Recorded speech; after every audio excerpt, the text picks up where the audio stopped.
Hi everyone, welcome back to Din and Daf. This is Elana Stein Hain. This is the second in a two-part series about preemptive punishment. We saw last time that the concept of nidon al shem sofo that is used regarding the Baba Machteret and the Ben Sorer Moreh, in other words, punishing someone with a punishment that seems to be greater than the crime because we think that the crime is going to lead to something much worse.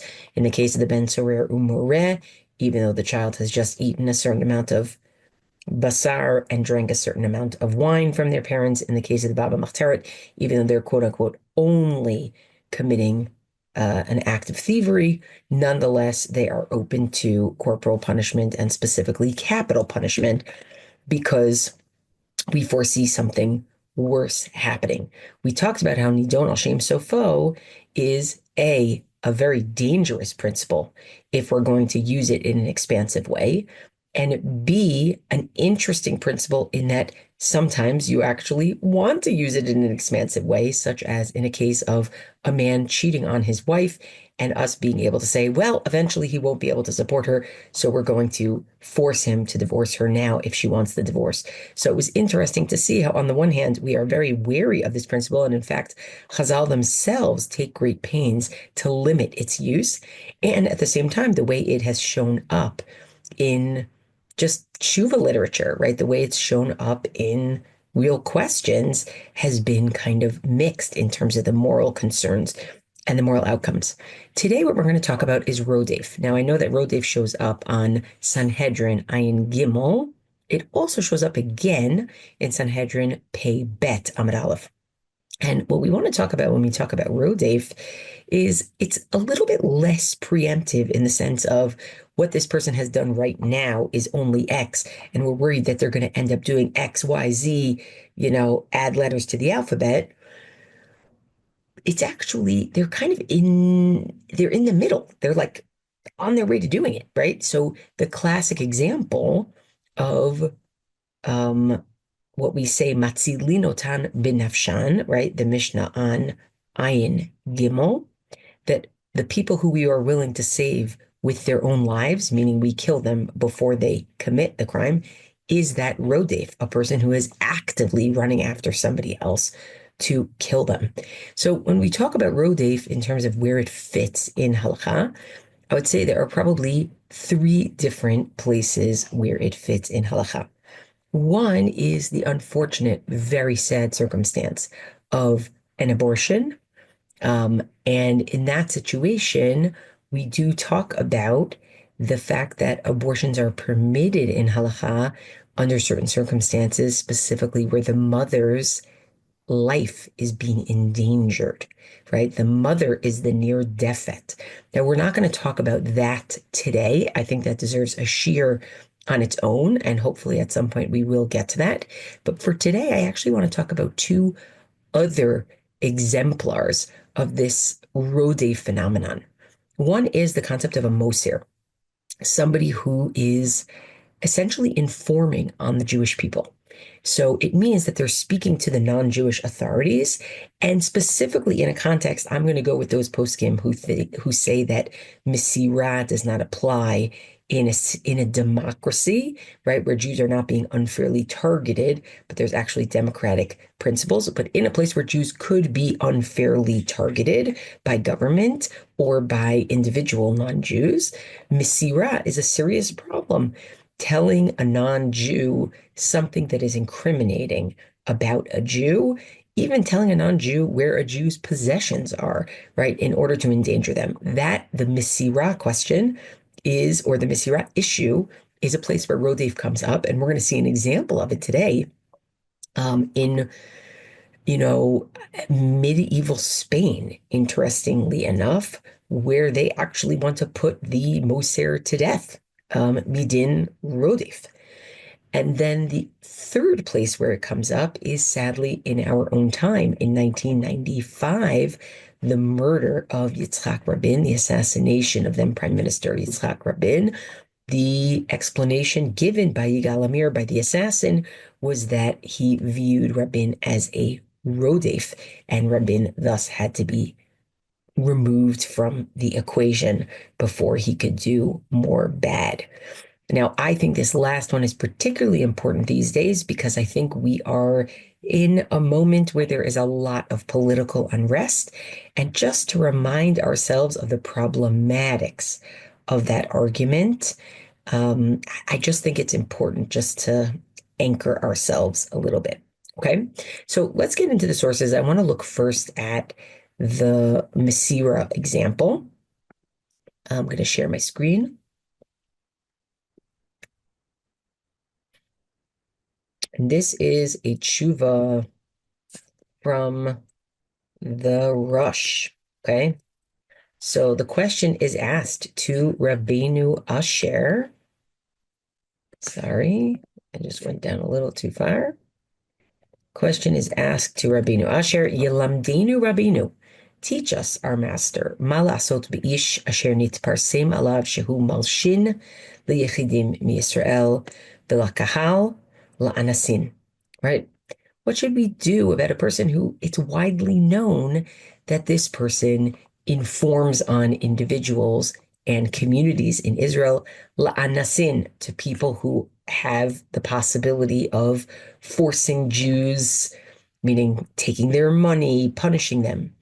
V'hu magzim b'chol yom tamid, and it's really every day. He's exaggerating. Sheyelech v'yomar la'anasin. He goes to these people who are like oppressors.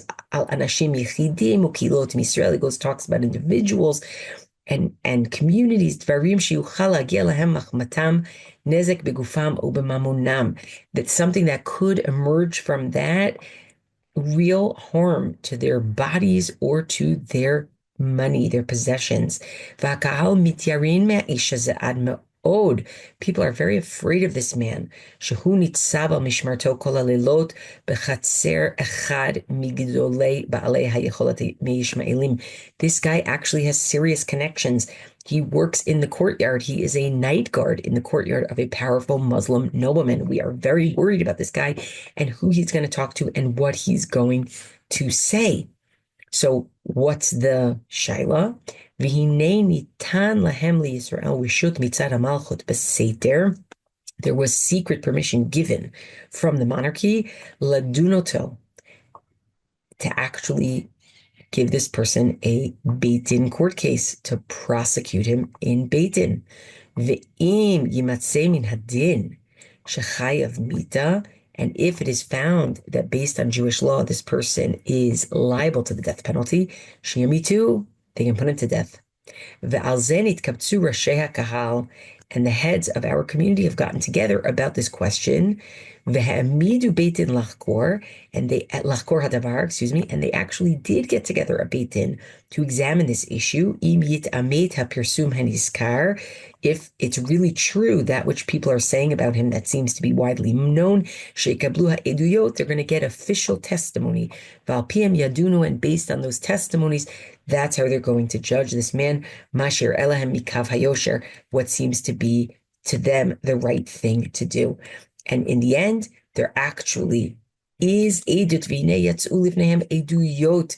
There's actual testimony. Shezenuscham, this is the language of the testimony. Heidu Reuven v'Shimon b'fnei Beit Din shenitbarer lahem sha'isha zehu muchzak shehu malshin u'masur v'shehu gazam b'malshin u'sheker le'yudim pamim rabot. Right? So it says there's actual aids that says we know, Reuven and Shimon testified, we know that this man has been habitually informing on the Jewish people, sheme'ayom chodesh vadhena, that even since a month, bihiyot Don Pedro kan be'ishvilia, since Don Pedro has gotten to Seville, must be some important character, important dmut. It's interesting because I looked up Don Pedro, I think was the king in the 14th century, but I don't think he was born until after the Rush died. So I'm not sure which Don Pedro we're talking about, but clearly there's somebody here who we're worried about. Right?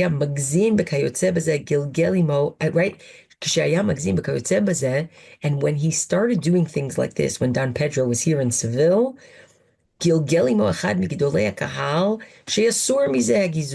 right? Somebody, an important person from our community went to this moser, went to this informer and said, stop doing this. You got to stop this. He didn't want to stop. In other words, he was warned, right?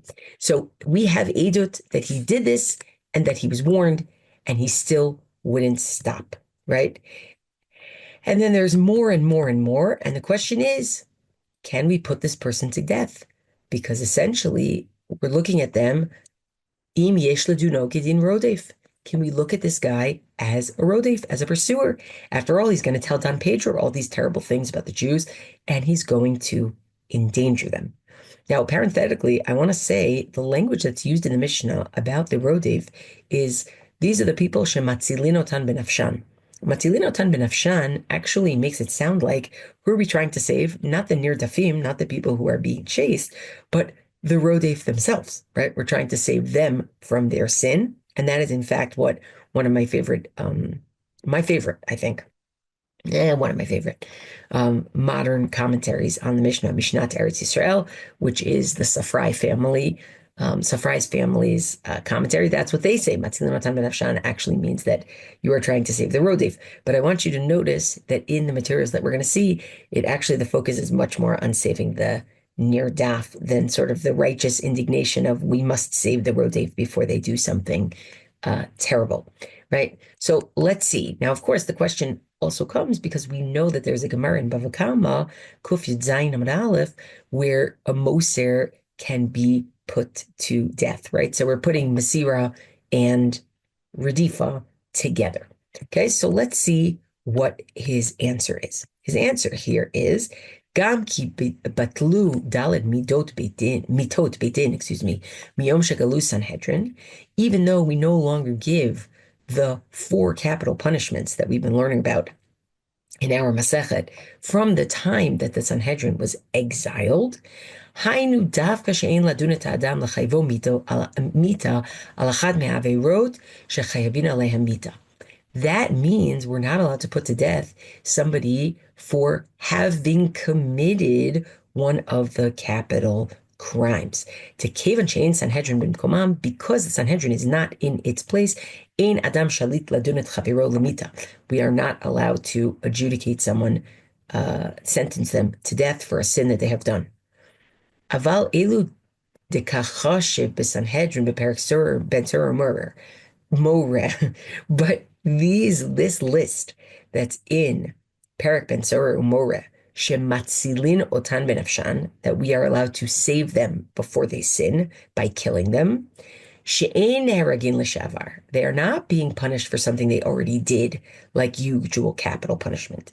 Ela shelehaba, we are killing them because of something they're going to do, latzil et hanirdaf mimavet o mipigaim, to save the one who is being chased from death or from danger. Otam lo bitlu.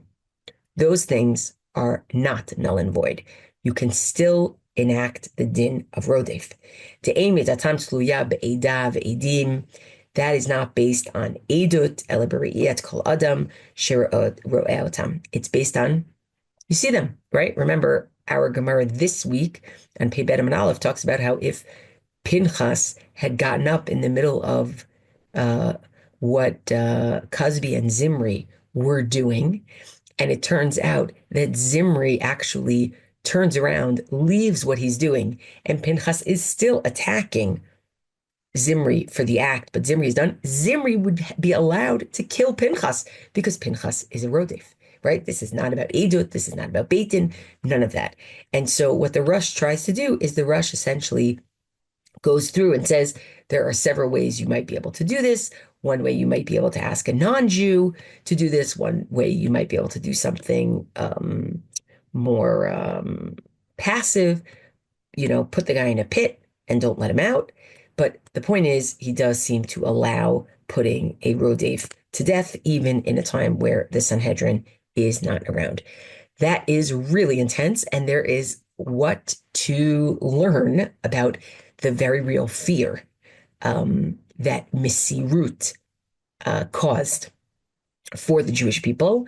And I think we know that even in America, there are communities that still do not inform on their criminals, which is highly, highly, highly, highly, highly, highly, highly problematic in a democracy. And there is a whole tshuva literature from the 19th century, from the 20th century, really, about how Moser should not apply in America for important reasons.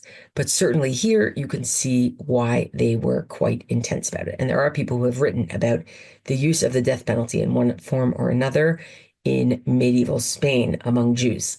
Separate footnote for people who are interested in going down that rabbit hole. Okay. Second example I want to give here is I want to talk about the Rabin assassination. I want to talk about the Rabin assassination because especially with a precedent like the rush about Masira and endangering Jews, et cetera, you could see how somebody might use the concept of rodef even in the 20th century and in matters of statecraft.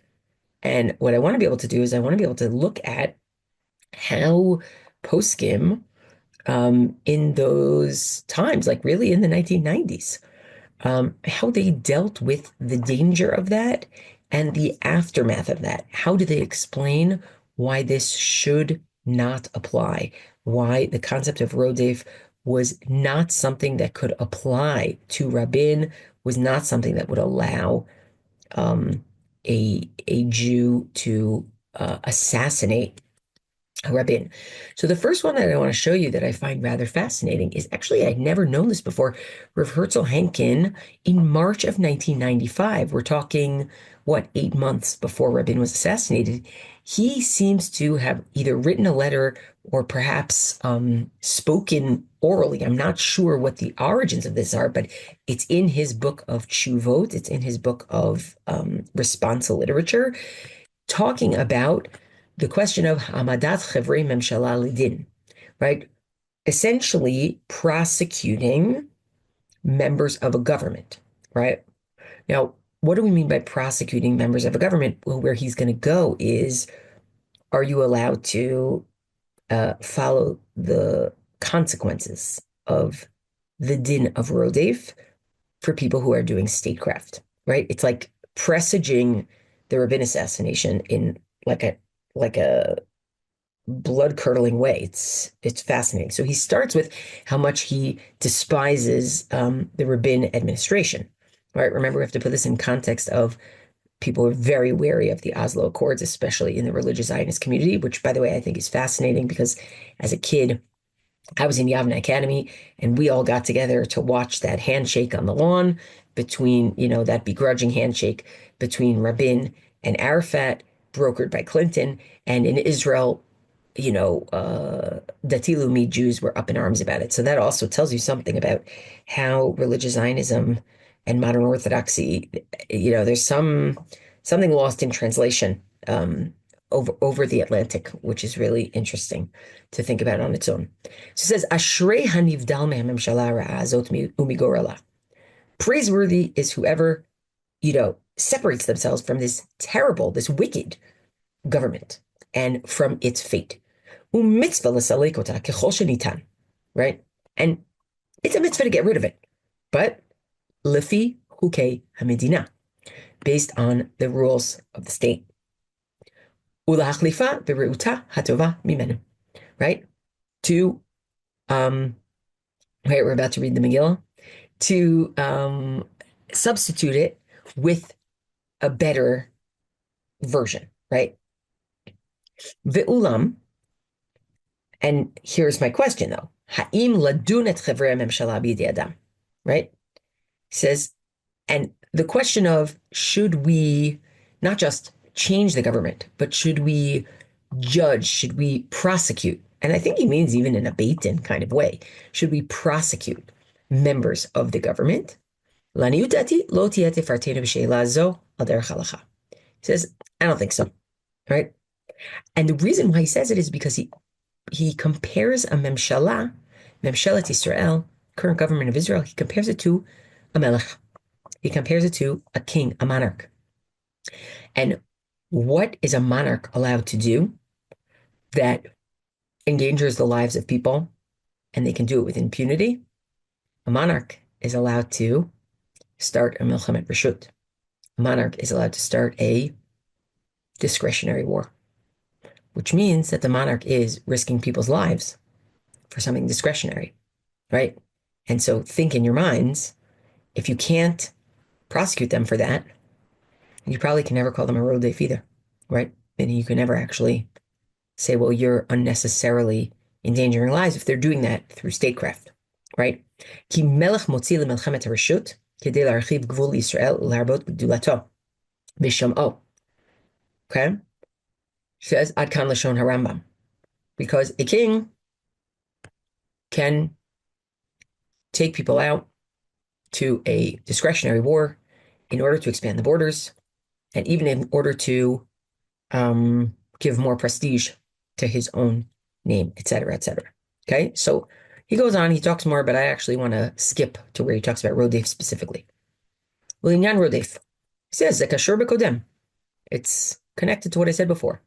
Ki im yesh lememshala samchut, if you say that the government has the authority of a Jewish king, lo shayach laduna ki rodef, o moser. You can't treat it as a pursuer or as an informer. Right? כשם שהעובדים בהונגריה והחיילים שהמלך מסכן במלחמת הרשות אינם יכולים לדונו. The same way, those who are sent to war by the king can't prosecute the king for putting their lives in danger. Okay? So that's basically what he says. And then he goes on to say something like legitimately bone-chilling, which is he basically realizes, look, I'm going to tell you you're not allowed to judge this. You're not allowed to judge Rabin as a rodef. But I know that some of you are going to say, well, why don't we just do an avera lishma? Meaning chas v'shalom, why don't we assassinate him even if you're not allowed to do it? Because gedola avera lishma, mitzvah shelo lishma. Better to do an avera for the right reasons than a mitzvah for the wrong reasons. So he says, v'l'she'ila shalosh altim. And on the question that you didn't ask, ha'im yesh la'avor avera chamura kedei la'atil et Yisrael? Umishum gedola avera lishma, mitzvah shelo lishma. Should we transgress a very serious transgression in order to save the Jewish people, essentially save the Jewish people from the Oslo process, right? So he says, I'm going to go with this. Eina mitziyut kain, nope. Ve'ota avera, such a sin, lo tiyah hatzala ela nekama ba'alma. That will not save anybody. It will only be revenge. V'tisaken et harabim. And it will endanger the masses. Okay? Wow. 8 months before the Rabin assassination, right? So again, if the focus of this is to actually try to change something, if you think you're going to change anything by killing the architect of the Accords, you have another thing coming. It's just not true. So first of all, it's not halachically rodef because a memshala has a din of a melech, and a melech can send people to their deaths, can endanger lives. So even if you think the Oslo Accord endangers lives, you still can't call them a rodef, and you shouldn't do the avera anyway because it won't actually accomplish anything. Now, Dr. Eliav Shachetman wrote a piece a few years later. Right? This is a little bit different. Wrote a piece a few years later, and I think he adds some interesting things here. There are two really interesting things that he adds to the concept of, well, think about the memshala as a melech, and also the concept of this isn't actually going to save anybody. Okay. And by the way, he says this isn't actually going to save anybody, and the idea of killing a rodef is if you're going to save somebody, but you're not going to actually save anybody. So even the din of rodef doesn't apply here. But he adds two other things. One is he says, I don't see anywhere in Tanakh, I don't see anywhere in Chazal where we talk about a melech or forget that, we talk about a Jewish leader as a rodef for engaging in statecraft. Even with all the Malchei Yisrael, right, the non-Davidic kings, that Chazal think very lowly of. They never call them a rodef, right? He says that absence is really significant. I don't want to miss noticing that absence.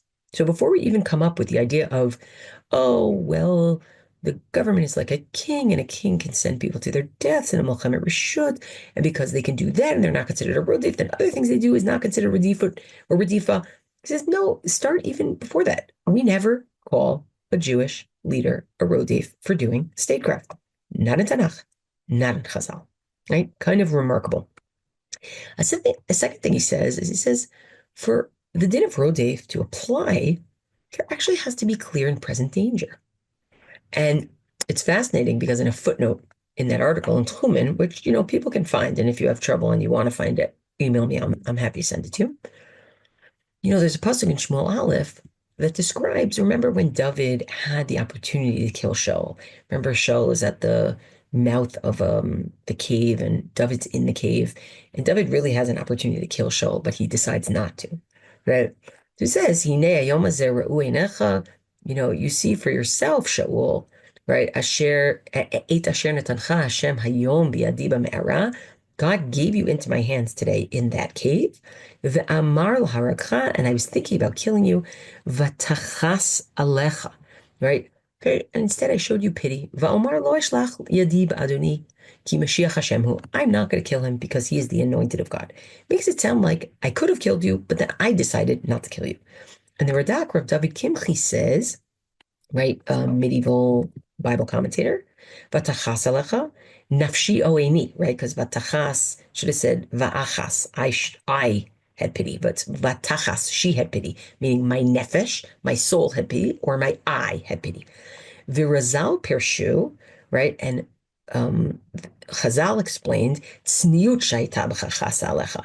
Your tzniut actually is what covered you. Not I had pity on you, but it actually covered you, meaning it saved you, right?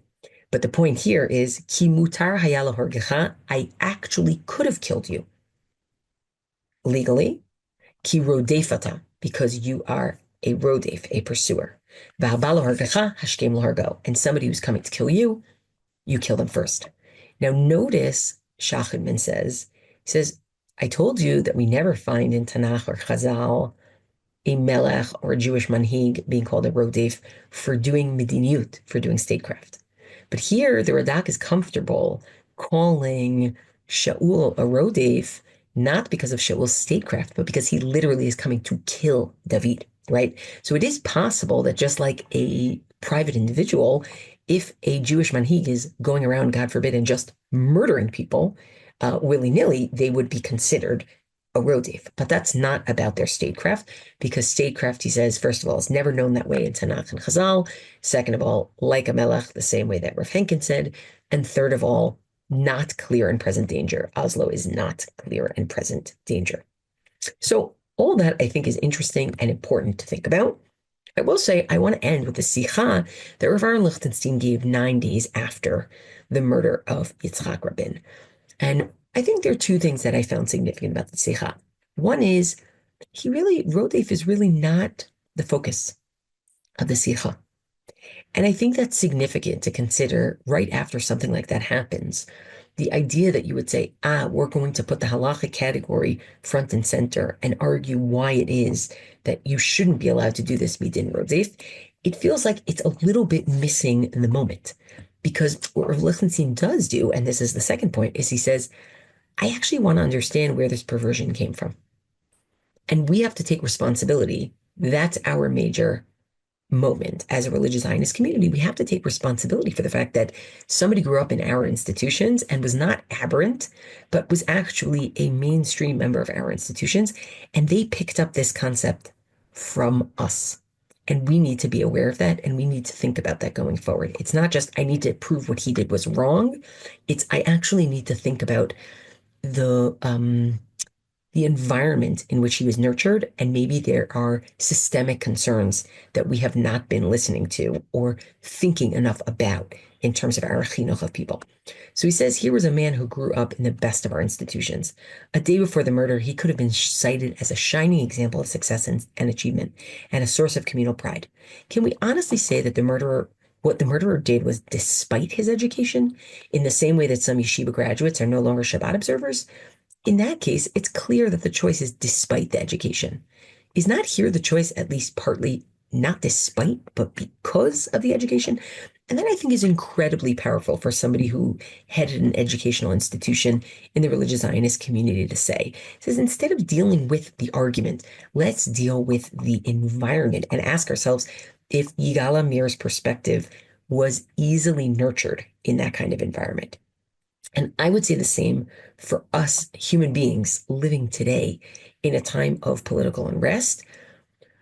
Where are the places where like a perverse sense of violence is able to grow because the environment, the way we talk, the things we say, um, the lack of red lines, um, actually allows for those things. And I think it's worth thinking about these things before something happens that makes it feel like it's too late, right? And I don't know what that something is, but it's worth thinking about. And I will say, I also want to say I don't think that it's just political unrest. I think it's also, we might say, ever since COVID, the way that human beings interact with each other is a little bit broken.